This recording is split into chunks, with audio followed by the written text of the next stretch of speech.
This is the brilliance of One Piece. Let's go.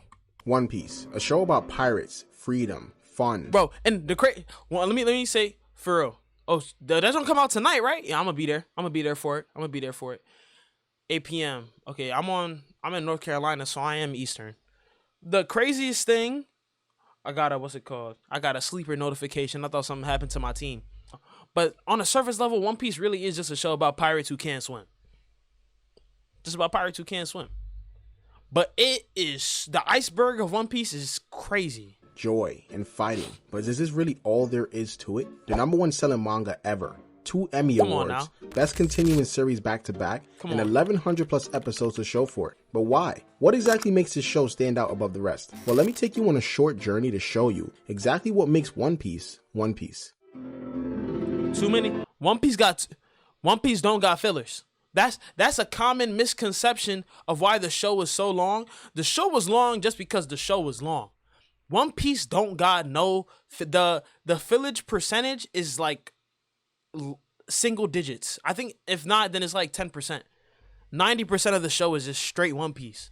That's what I'm saying. If you can make a show where you're already over 1,000 episodes, you're already over 1,000 chapters, and it's still getting better, and you don't have to throw in nonsense to make your show tough.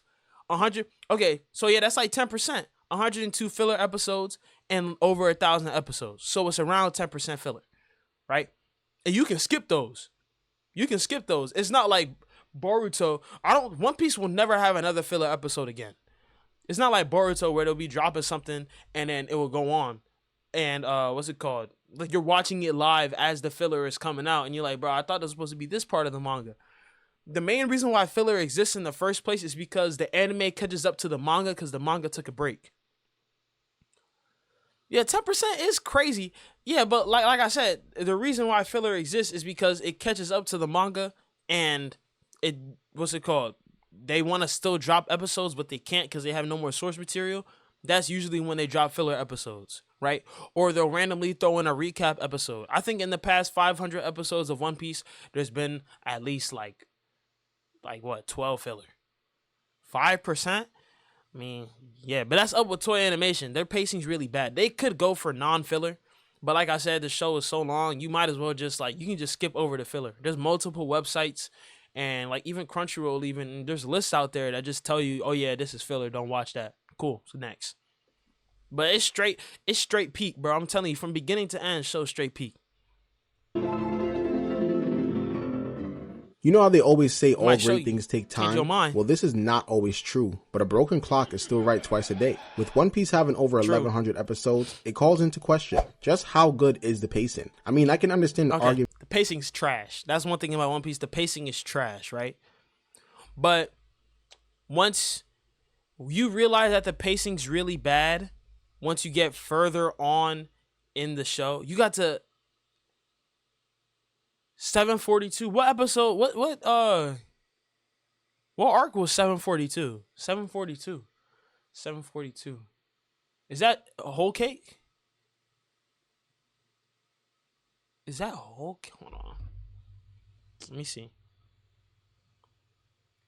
One Piece. Oh, you don't remember? All right, hold on. One Piece episode 742.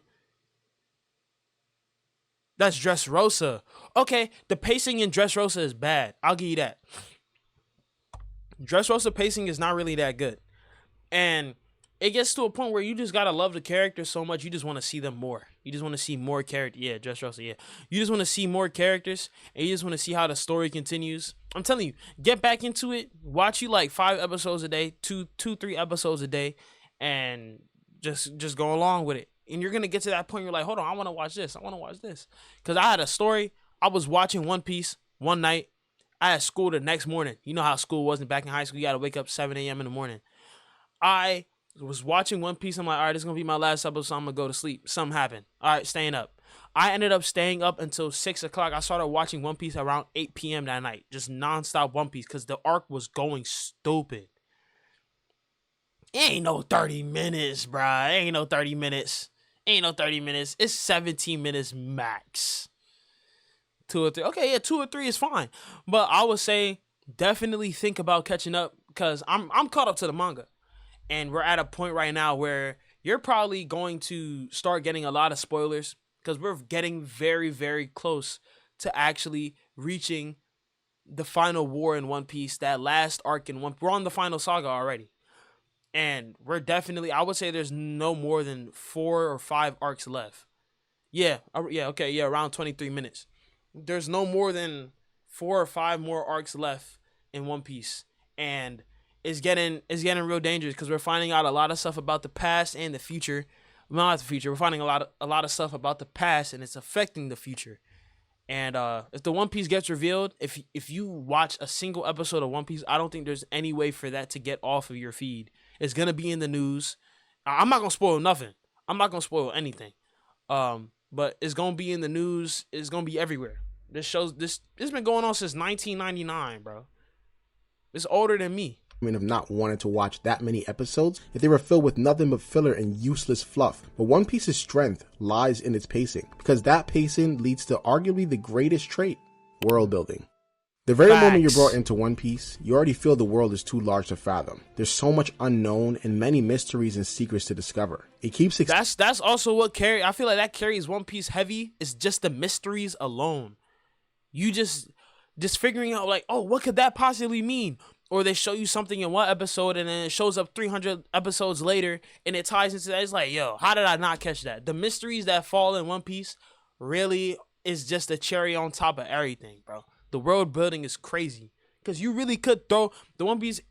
The world is so bizarre. You really could just throw anything into it. Expanding, and somehow it never loses that focus. Every new arc feels like a piece of a puzzle that's just been waiting to click into place. You start to see how everything connects, how stories that once felt separate begin to intertwine, and then you realize you've been watching one massive tale of art unfold the entire time. And what's crazy is that it never feels empty. Every moment serves a purpose. Bro. Even the slower episodes give you a reason to care. There's a bit of backstory, or even a newer layer to a world that gives a quiet look. The show has the worst backstory. You said worst backstory, like as in sad, or like their backstory's trash? Because I can't think of anyone whose backstory's trash. I can think of a sad backstory though. I can think of a sad backstory. Sad. Okay, if we talking sad, it was Law. I'm not gonna lie. I did think Law had definitely the saddest backstory in that show. But it's definitely, I'm gonna have to give it to Kuma, bro. Kuma backstory, real depressing, bro. That joint is crazy. And his backstory, I feel like his backstory is more depressing because we saw him, Brook. Ooh. When I did see Brook's backstory, I did shed a tear. That was a sad backstory. But Kuma, I feel like Kuma's backstory for me is the saddest one in general, just because it goes from when he was a kid all the way to when he was an adult. His backstory is literally his entire life because we never knew anything about him. It's not like where it's someone who doesn't have much experience like Law or Sabo, where they're younger and they're pretty much young the whole time we're with them. They're not like 40-year-old, 50-year-old men who have more to say. And it's not like this stuff was revealed later on. I feel like if they sporadically drop Kuma's backstory within the show, it will be sad. So it wouldn't be as sad. But the fact that they just dropped everything on us in its own mini arc, they got it, bro. I'm not gonna lie. One second, I gotta turn the AC on. I'm getting hot. He spent 50 years alone on a ship. That is sad. Hold on. Now that you say that, hold on. I'll be back. Hold on. Because I gotta talk about this.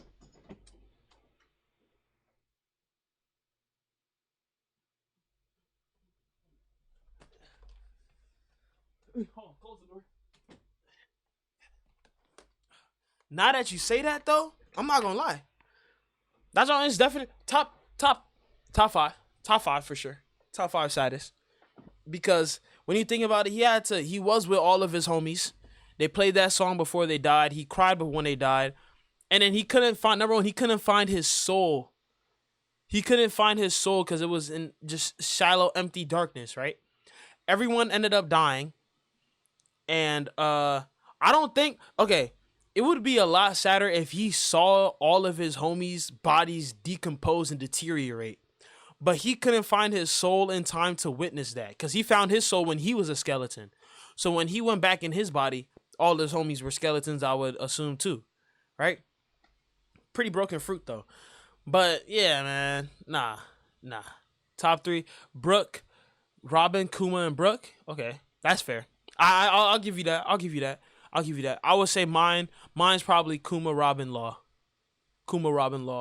And also just because even though Brook's backstory is sad, it really does seem like he's over it just because he's comedic relief for the Straw Hats. He's him, Usopp, Chopper, the comedic relief for the Straw Hats. So it doesn't seem like the trauma is really running in his mind 24/7. As for Law, where he's always just this edgy dude who barely smiles and stuff, and he's affected by his past. Right? He was a smiling kid, but he wasn't a smiling kid no more. Brooks still played music, right? And he's still a pervert. So yeah. Okay, what drives these characters? That's what makes the pacing work. It's not about how fast or slow things move, but more so about how much meaning they hold in the grand scheme of things. One Piece takes its time because it wants you to live in its world. It wants you to feel what it's like to dream just as big as the sea itself. All those little touches build a sense of scale that makes the world feel real. You start to believe it could keep going on forever, even beyond what you see on screen. That's the, dare I say, genius of its pacing. It expands the world outward. Every arc feels like it opens another door, revealing how much more there is left to explore. And because it takes its time, nothing ever feels forced. When a major moment finally happens, it hits harder because you've seen everything leading up to it. That payoff is worth the 100 episodes it took to get there. Real exploration takes time, and discovery takes patience. Take Columbus, for instance, which is probably a terrible example considering I was just about to say Christopher Columbus got to be the worst example that you can do because he didn't discover anything. And I was just talking about Christopher the last. I just spit on my keyboard. That's disgusting, nigga. I was just talking about Christopher Columbus in the last stream too, bro. He ain't discovered nothing, bro. Might have been a real pirate himself, but do you think he was able to achieve the traveling he's done in just a year or two? Absolutely not, which is why the show doesn't skip ahead to the next big thing. It lets you experience the journey in full, because that's what brings the most satisfaction. And Oda doesn't just leave you with nothing to hold on to. There are so many subliminal messages. But Laboon's backstory ties into Brooks. And hidden foreshadowing in the episode. That if you skip an arc like Skypiea, which a lot of fans love to do, don't skip Skypiea. For all the new viewers, don't skip in Skypiea. Hold on. Let me put a marker real quick. Don't skip Skypiea. Skypiea is a super important arc now. Believe it or not. It's to the point where just don't skip. Don't be a skipper. We don't like skippers around here. There's a skipper and there's skippers. Don't be a skipper.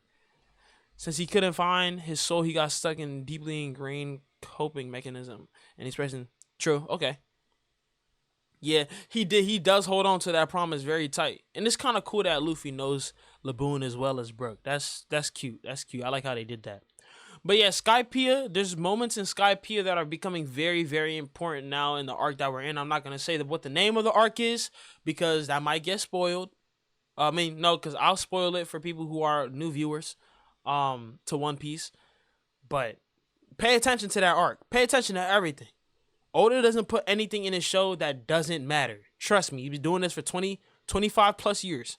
Everything matters. He's like stuck in a sad, endless story of how he's always cheerful and sad at the exact same time. Okay, yeah. Oh, he does say that he can't even cry either, so it doesn't really matter. Dang, bro. And Brook definitely one of my favorite Straw Hats too. Because I feel like he's super strong. We just don't get to see him do much. I want to see him do more. Oh, snap. It's when he foreshadowed Nika or Joy Boy. And because of that patience, you end up forming a real connection with the world. You've been there for the early clues and small discoveries that end up meaning everything later on, because it really isn't just a story you watch, it's one that you grow with. I remember starting this series in like 2013 when the anime was only up to Impel Down, and I thought 300 episodes was a lot. Now fast forward over a decade later, and it's still running strong. And it's not really being dragged out as you would imagine in anime as long as this would. That's what makes One Piece pacing so powerful. It teaches you to slow down, to notice things, and to appreciate the build-up as much as the show is beautiful too, bro. The animation be so tough in One Piece, bro. It be so tough. I don't care what nobody say. One Piece got better animation than Demon Slayer. Yes, I said it. One Piece got better animation than Demon Slayer. It got better animation than JJK. It got better animation than, what's another good one? Chainsaw Man. It got better animation than...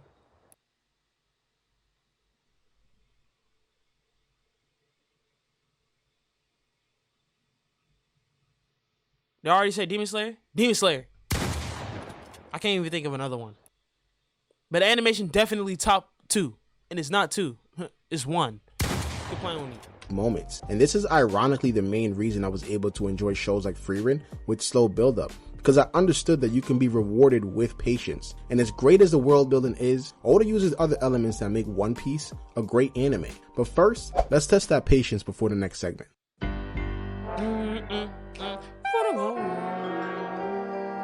They did the world building is a crucial part of the One Piece verse. That was probably the saddest part of that scene, bro. Was them. He was like in a quartet and a trio, a duet, a solo, and they just kept on dropping. Oh man, that don't hurt. It served a large portion of the overall substance that is covered. What but is I wanted it? to dive into what really makes this world so relatable, and that is the hidden parallels. These aren't just small details that were woven into the story that can be interpreted in many ways. They're as real as it can get. And with Egghead showing Kuma's backstory, it becomes more and more evident. The writing takes inspiration from real life events. When you start to look closer, you realize that One Piece mirrors the real world in ways that go far beyond surface level references. The oppression we see in certain islands, the divide between the rich and the poor, the fear of the unknown. Realistically, this show really is just about slavery, bro. Not about slavery, but the slavery in this show is bad. It's real bad. Real bad. What am I talking about? Hold on. I'm pulling up this link. Oh, yeah. Nah, yeah, we gonna play this on after, just bro, plot I do want to watch that They're again. more like reflections of real struggles and emotions that real people deal with. Even the geography of the world feels purposeful. The separation of the seas, all the way down to the way rumors spread, all of it builds a believable ecosystem that mirrors how our world functions. You can see it in places like Dressrosa. On the surface, it's just another colorful island, but the reality is that it's a story about how power can shape people's memories and rewrite their reality. Doflamingo didn't just rule with fear. I watched Japanese or dub?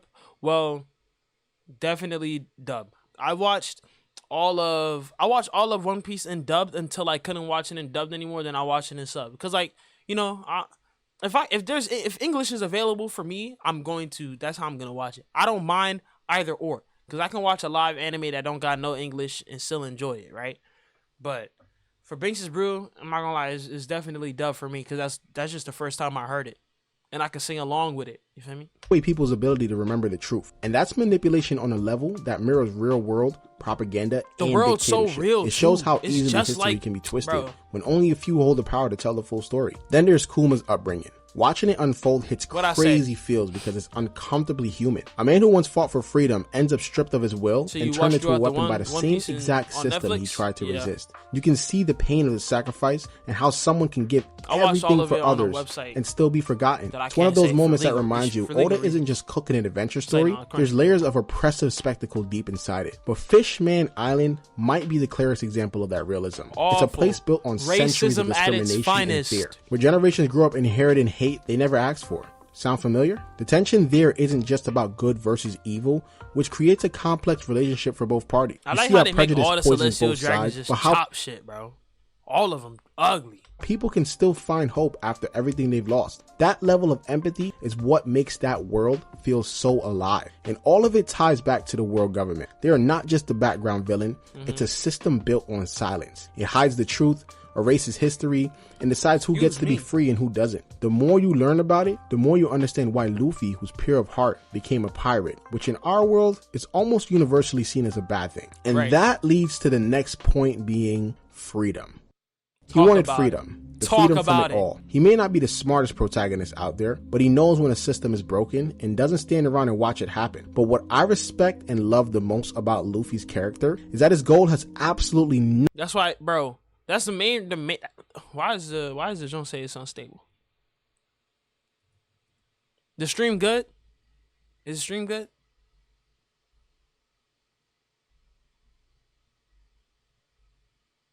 Do I gotta refresh John? 5K? I don't even know. But that's exactly what I'm saying. Luffy mirrors freedom. I want to be able to get to the point where I can do whatever I want, whenever I want, and just still have fun. Obviously, nothing crazy, nothing that's gonna get me in trouble. But I just want to be able to say anything, and people will laugh along with me. People be like, "What is he talking about?" I want to be free.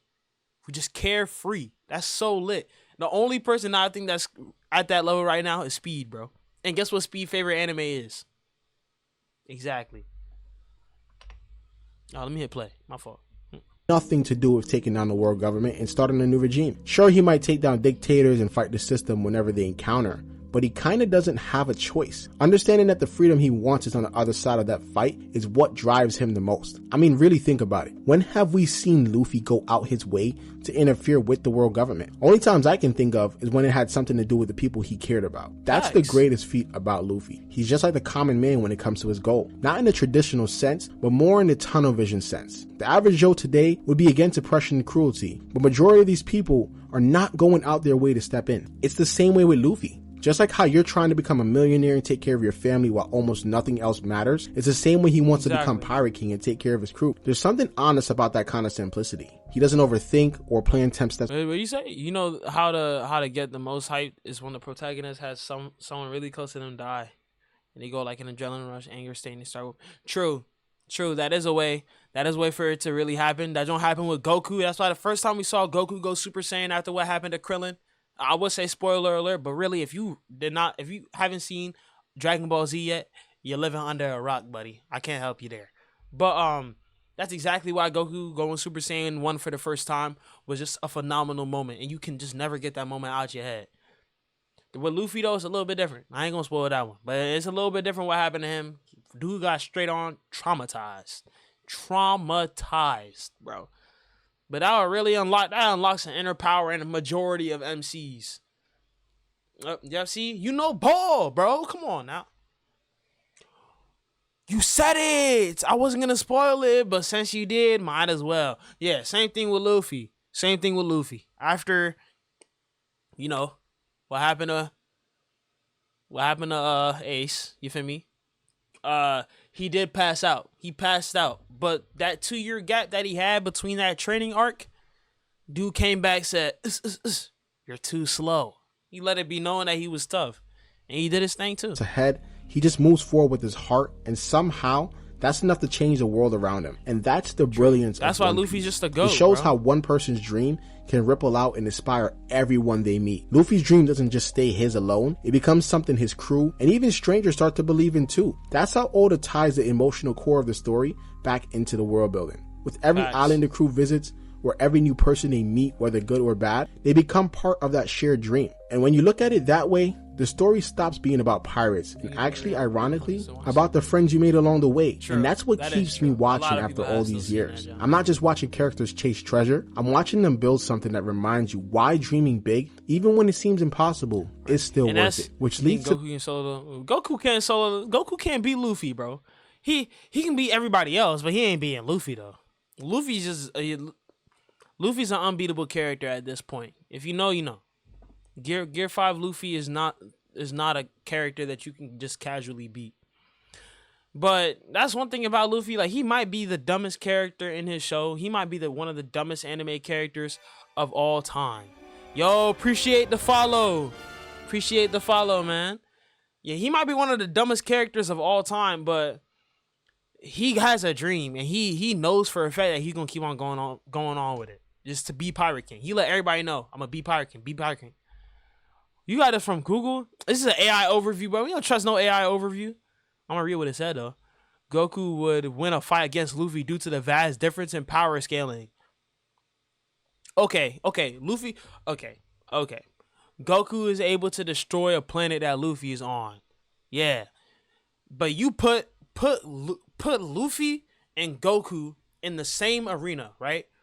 Where the arena is indestructible. No matter what you do, you can't destroy it. And the goal is to knock the other person out or kill them. You're not beating him. You can't beat Luffy. Luffy will take a Kamehameha wave, right? Grab it and start doing jump ropes. He will take a spirit bomb. Instant trend, bro. Luffy can see into the future. You're not gonna be able to teleporting all over the place is not gonna do anything to Luffy, bro. It's not gonna do anything. Number one, he can see into the future. What's Goku's strongest move? Spirit bomb. Maybe not, but let's just say it's Spirit Bomb. He throw a Spirit Bomb, Luffy. What you gonna do when Luffy turn your Spirit Bomb into a basketball, start hooping on you? He ain't gonna do nothing. He can't do that with energy. We don't know. He grabbed lightning. Luffy literally grabbed the lightning bolt, and that's pure energy. You know, honestly, it's up to the author. It's up to Oda and man, never mind. Because rest in peace, Akira Toriyama. And his trader Goku can see into the future too. Yeah, he can see into the future. He can see into the future, but like, I don't know. Like, physical attacks don't work on Luffy like that because he's made out of rubber. Ultra Instinct. Oh yeah, with Ultra Instinct, yeah. I don't know. Because, okay, do you think Luffy can beat Frieza? Actually, I don't know. I'm talking about just straight 1v1 hands. Because Luffy quite literally, his body's indestructible, damn near immune to physical attacks. You can't really take damage from physical attacks like that. You punch his head and his head just extends and goes backwards. He just tanks the damage in his stretchiness. And then he hits you back with that same force. You get headbutt by Luffy, you're dead. The final and most important reason as to why One Piece is as great as it is, and that is Oda. Oda's creativity and authenticity is what has brought every other element together. It doesn't last long. The world building, but neither does Ultra Instinct. Well, he's master Ultra Instinct now, but Luffy gonna get to that point where he gonna be able to do. Is the stream quality good? Well, it says my bitrate is unstable.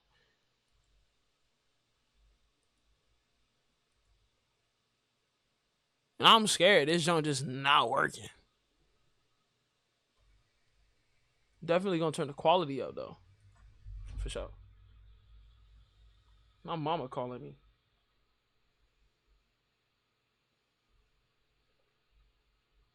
Okay. It's fine for you? Okay. Just making sure it's good. I don't want this junk to be messed up, and then when I try to upload a video, this shit don't work. Character design, real life parallels, it's all part of what makes him such an excellent mangaka. Oda's authenticity is what makes One Piece more than just a story. It's a reflection of him. Every part of this world feels like it was drawn from something deeply personal. You can feel his love for adventure, his fascination with the humanity, his pain, and the hope stitched into every single panel. It's rare to see an artist so present in their own work, but with Oda, you can sense that every detail carries a piece of him. And what's even crazier is, despite all the fame and success, he's never lost that sincerity. You can tell he still cares about the small moments because that's what separates Oda from most creators. He's not writing just to entertain, but to connect. And that's what we, the fans, feel. We stayed for over 1,000 episodes of chapters because deep down, you can tell that the person behind it all is still a kid who dreamed of a big world full of wonder and laughter and endless possibilities. And somehow, he's made millions of us chase that with him. That's the real magic of One Piece. The heart behind it. It's Oda's belief that no matter how big or complicated the world gets, there's still room for dreams that never fade. That's why One Piece isn't just one of the greatest anime of all time. It's a piece of someone's soul shared with the world. Both characters are respectfully broken. But facts to that, though, shout out this nigga, bro. Shout out this video. Because One Piece really is just brilliance at its finest.